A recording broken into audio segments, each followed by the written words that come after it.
Hello and welcome to our first episode of Reading with the Rebels, the literature of the Kurdish movement. So I'm very excited that in this new series, we're going to be talking about books that define the PKK, books by the group's members, its supporters, and sometimes books about the group. Reading these texts is really critical for understanding the PKK and groups aligned with it and their current goals of self-determination in the Middle East. And I'm really honored to have with me for this conversation the incredible expert on the PKK and Kurdish issues, and one of my favorite people to go to bookstores in Kamishla with, Aliza Marcus. Thank you, Aliza. Great. Thanks, Megan. Yeah, I'm very excited about this new series that we're doing because I think understanding the PKK really requires understanding, the books they've written, and to a certain extent, the books about them, like the books I've written about the PKK, including my new book, Resurgence and Revolution. But I think that, especially with a group that's been so literate. It is really critical to look at their writings. I mean, what you have is a group that's always reading, that's always producing. There's obviously, a lot of writings from Abdullah Öcalan, some of which often his texts that he submits for his court filings. Sometimes they're lectures that he's given, that are then transcribed into books or interviews he's done with journalists. And that's helped really set the group's ideology. But you also have books written by, not written by, but young rebels who keep notebooks about their experiences. And often when they've died in conflict, those notebooks have been turned into books. So there's just a huge wealth of information, and it's great to really be able to have a chance to go into it and understand the impact of some of these more closely. Yeah, absolutely. And I think so often in particularly US policy engagement with some of these groups and leaders over the past 10 to 15 years, you hear time and time again that there's this communication breakdown or lack of understanding. And when you read these texts, because these are often taught as political education inside the organization, these are read and discussed by the group's members and supporters. This is a great way to understand how people think and what they want. And that's really important for understanding current events, like, for example, the integration of the SDF into a new Syrian government. So we're starting with a book that takes us back to the very beginning of the SDF and Autonomous Administration project called Practical Projects for Building the Autonomous Administration. There you can see the cover there. This is written by Mazlum Abdi, now the commander-in-chief of the SDF, and Polat John, who was a critical early leader in the YPG. Now, this is a 2020 publication of a brochure that was actually written in 2011, when Kurds shifted from underground organizing to the work of building de facto self-governance amongst Syria's civil war.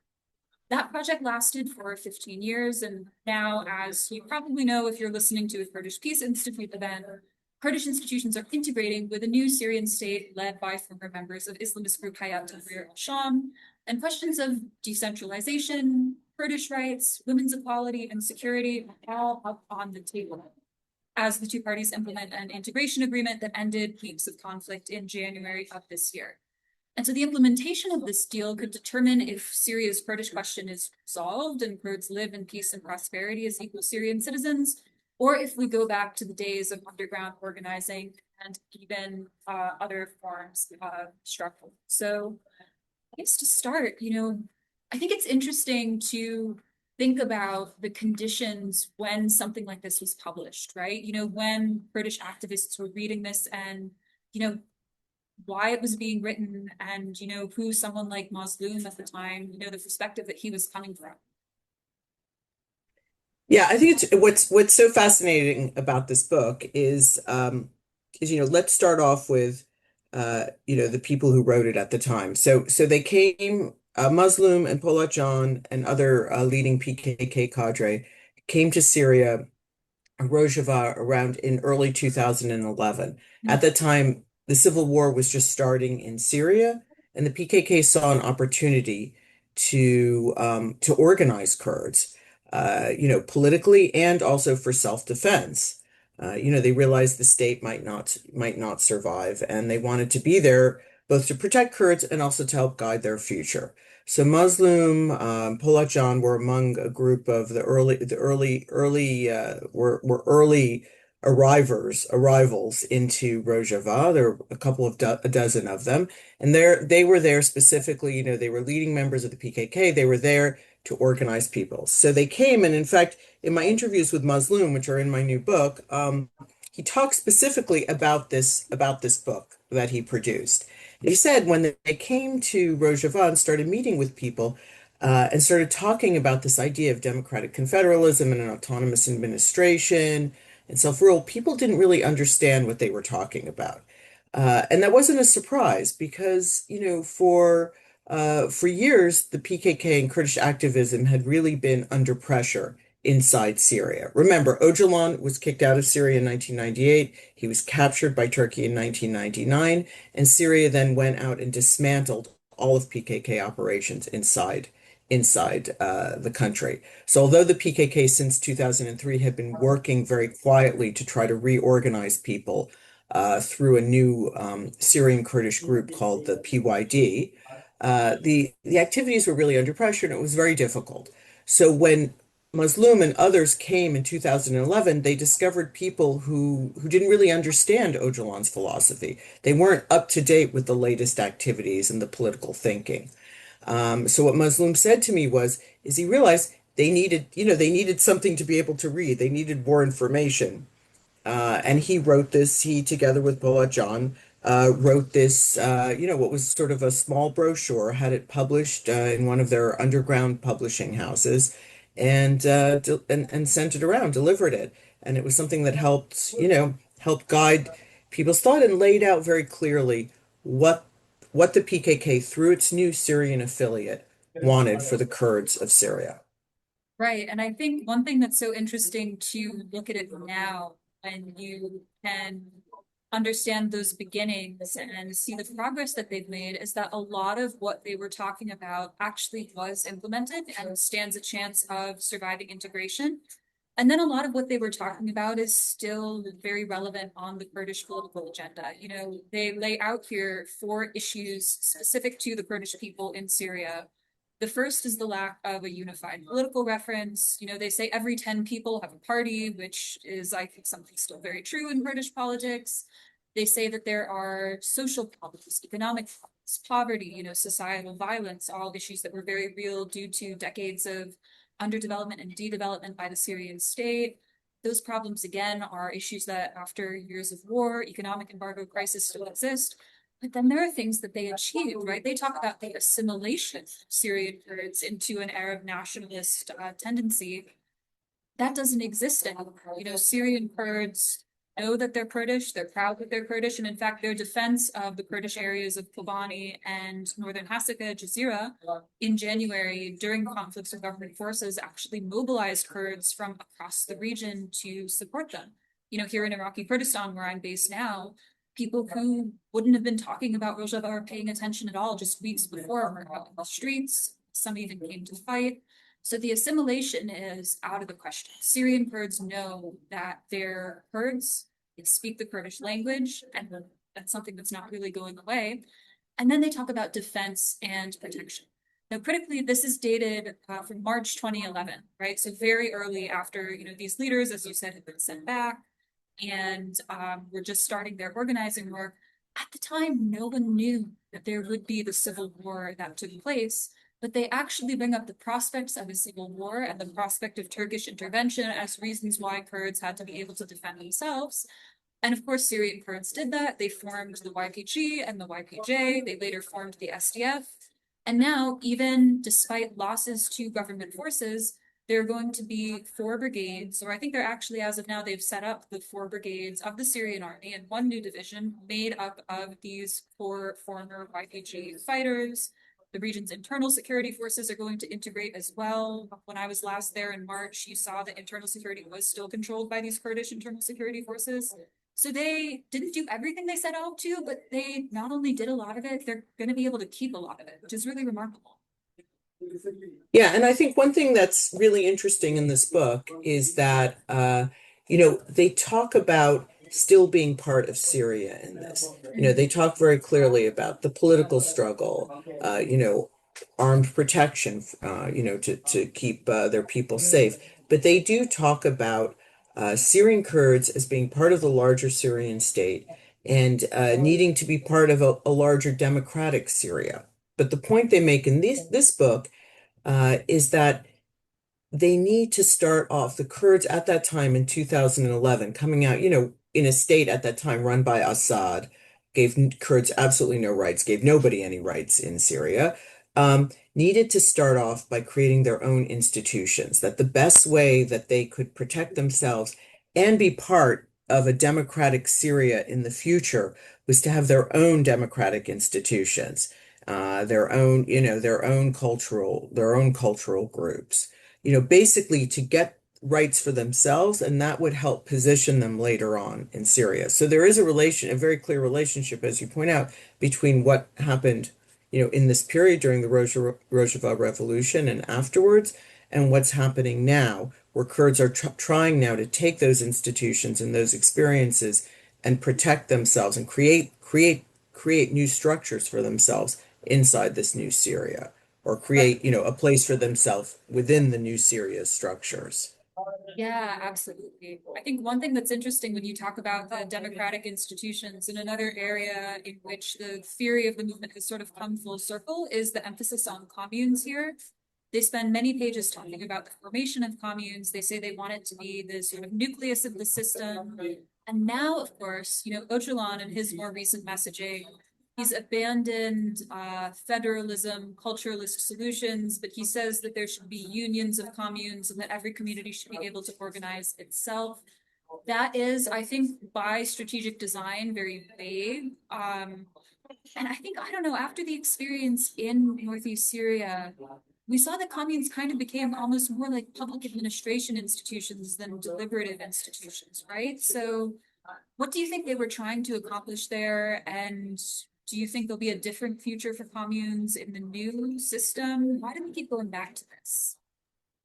Well, so the communes, they're a type of right micro level organizational structure, right? You start in every neighborhood and every, town, you go upwards, and you have each sort of like self-governing group then feeds up into a larger organization, which at the time was a type of broad council, which I think Mhm. later on turned into a parliament.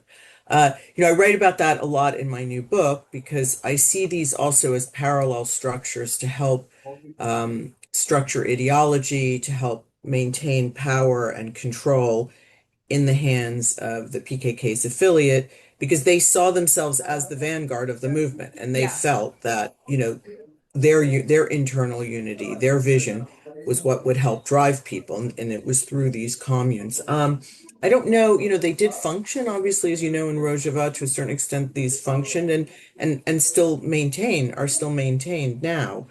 Uh, they're a sign for Öcalan. I've always felt that they're an answer to his inability to get states to openly acknowledge Kurdish identity and Kurdish self-determination. Because basically, what he said over the past 2 decades is, if you can't get your rights from the state, you have to take your rights yourself through your own ruling structures.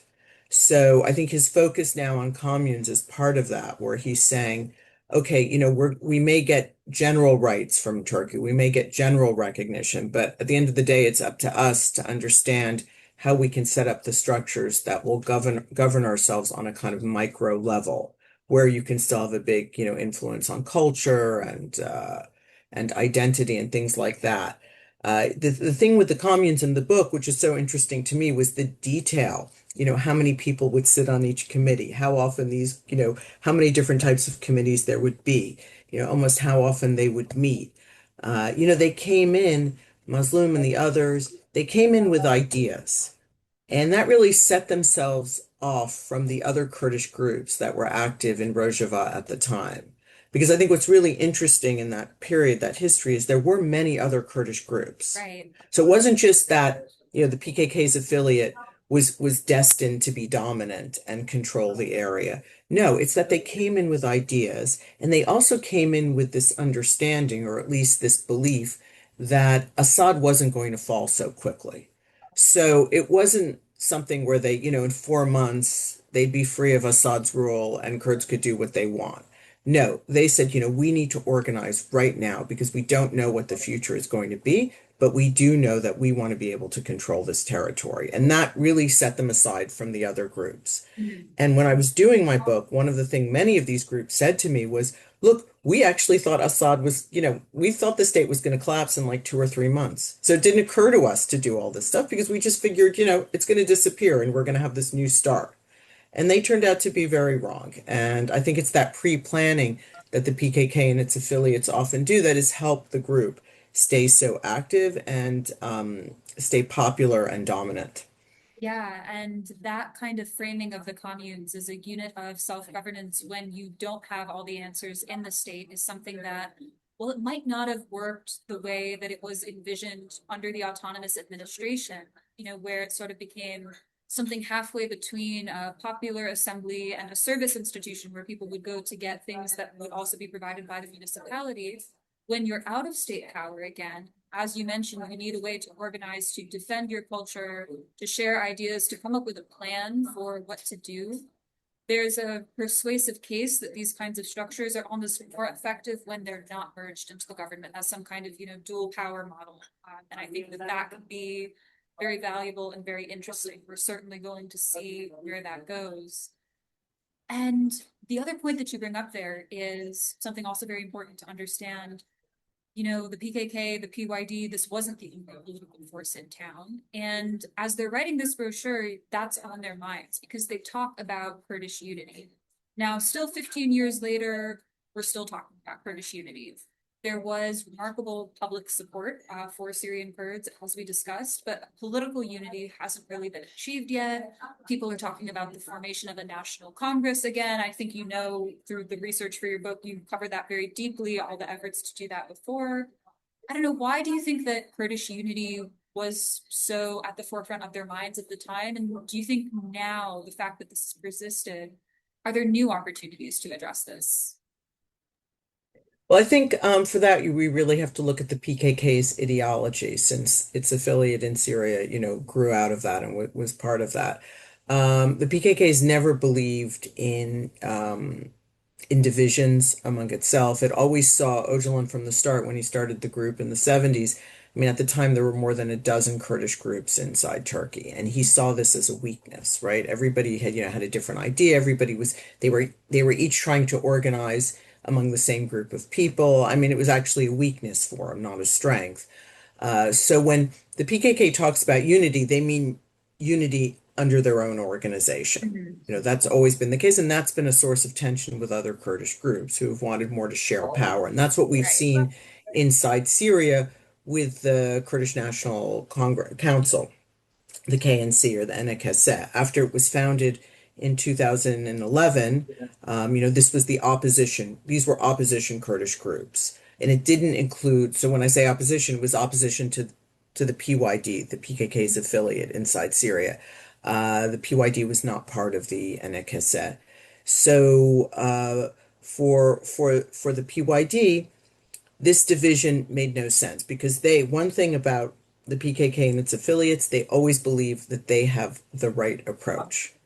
And they don't, and that's been their strength too. I mean, actually, somebody from NKS that I interviewed in my book said to me, look, we had think about it, we had a group with like 12 organizations in it, 12 different leaders. Everybody was, arguing for a different activity. Everybody had their own priorities. It was really hard to get things done. The PYD had one leader, one approach, one goal, and that was their strength. Mhm.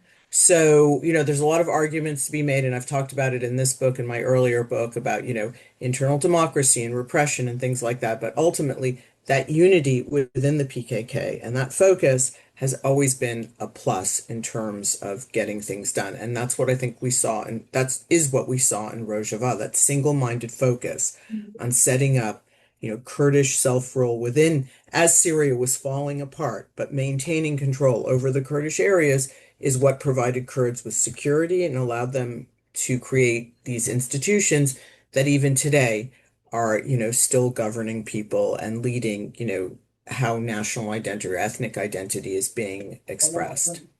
Right, absolutely. And that is really the heart of it. These institutions were formed, they succeeded, and now, even under very unfavorable circumstances, they're going to get a real chance of being included in the new structure of the new state in Syria.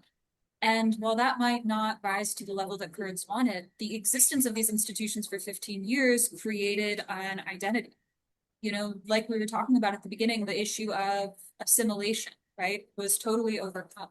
One thing that strikes me as someone who came into this field of research in, the late 2010s, early 2020s, is reading that people used to refer to Rojava or Western Kurdistan as Güneybatı Kurdistan, Küçük Güney Kurdistan, right?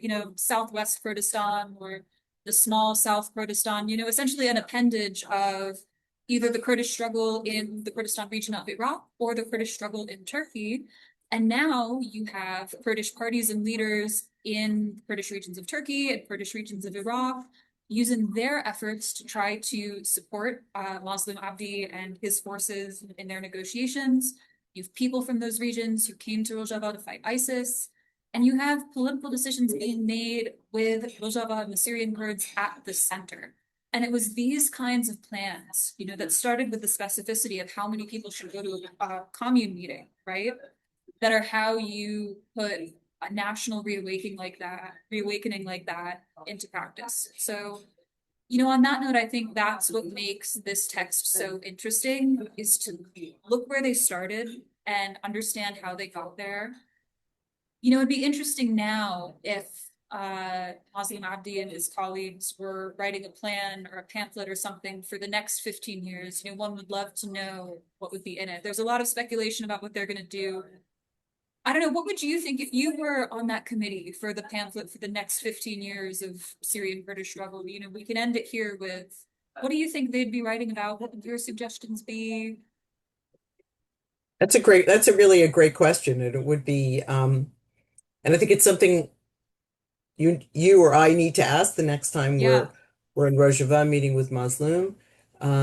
Because I don't know, so much is in flux with the peace process between Turkey and the PKK. There's still, ongoing negotiations about how really to implement the January integration mhm. plan between Rojava, the Kurdish leadership, and Damascus. That I can't really say what I think they would write, but it's definitely a question I would want to ask them. Yeah, that was one of my, the first time that I interviewed Mazlum Abdi. Also, I asked him about this book and, what he had expected and what he hadn't expected. And in short, he said, and this is up at, I think, Media News, you can still read it. He said that there were many things that they didn't expect him. And I think that that will be true of the next 15 years as well. But as we Agree. know, Kurds are starting from a much better position and a much better set of conditions of struggle than they were 15 years ago. And looking back at this was a really interesting way to understand how they got there. So, Aliza, thank you so much for your Great. insights.